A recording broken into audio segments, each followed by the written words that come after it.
मसा यात्रेनिमित्त कपिल पाटील फाउंडेशनचे स्नेहभोजन। जिल्हा परिषद निवडणुकीत महायुतीच्या विजयासाठी रणनीती निश्चित।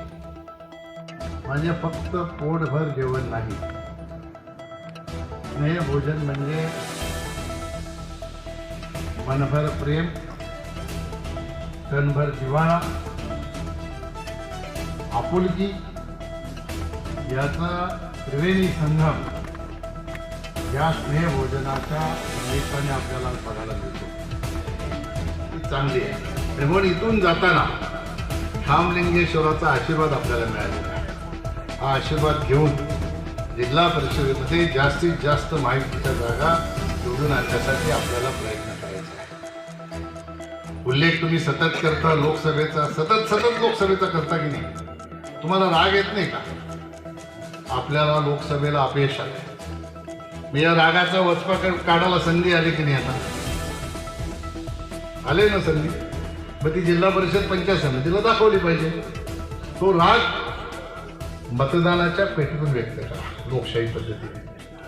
लोकशाही पद्धतीने मतपेटीच्या माध्यमातून व्यक्त करा आणि जास्तीत जास्त जागा आपल्याला निवडून आणा आणि दाखवलं। मसा येथील श्री खामलिंगेश्वर यात्रेच्या निमित्ताने माजी केंद्रीय राज्यमंत्री कपिल पाटील यांच्या फाउंडेशन तर्फे जानपाटलाचा पाडा येथे आयोजित स्नेहभोजन कार्यक्रमात आगामी जिल्हा परिषद निवडणुकीच्या दृष्टीने महत्त्वपूर्ण चर्चा पार पडली।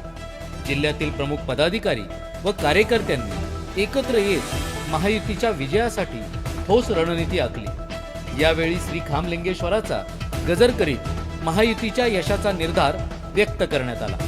दरवर्षीप्रमाणे यंदाही मसा यात्रेनिमित्त कपिल पाटील यांच्या वतीने स्नेहभोजन कार्यक्रमाचे आयोजन करण्यात आले होते।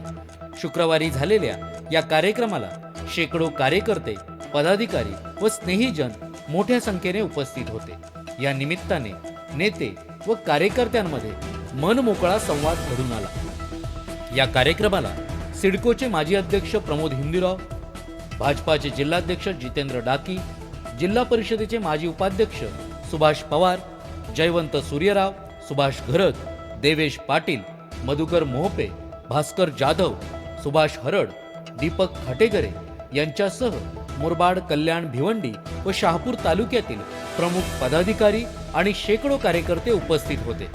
जिल्हा परिषदेच्या सर्व 53 जागा जिंकून इतिहास घडवण्यासाठी एकजुटीने कार्य करण्याचे आवाहन कपिल पाटील यांनी यावेळी केले।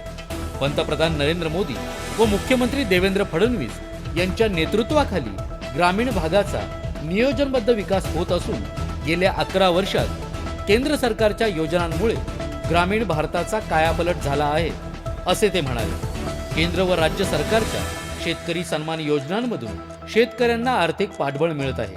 तसेच महायुती सरकारच्या लाडकी बहीण योजनेमुळे ग्रामीण भागातील महिलांना थेट आर्थिक मदत मिळत असून अनेक महिला स्वयंरोजगाराकडे सक्षमपणे वाटचाल करीत आहेत। ही विकासाची परंपरा कायम ठेवण्यासाठी केंद्र राज्याप्रमाणेच जिल्हा परिषदेतही भाजपा व महायुतीची सत्ता आवश्यक असल्याचे प्रतिपादन कपिल पाटील यांनी केले।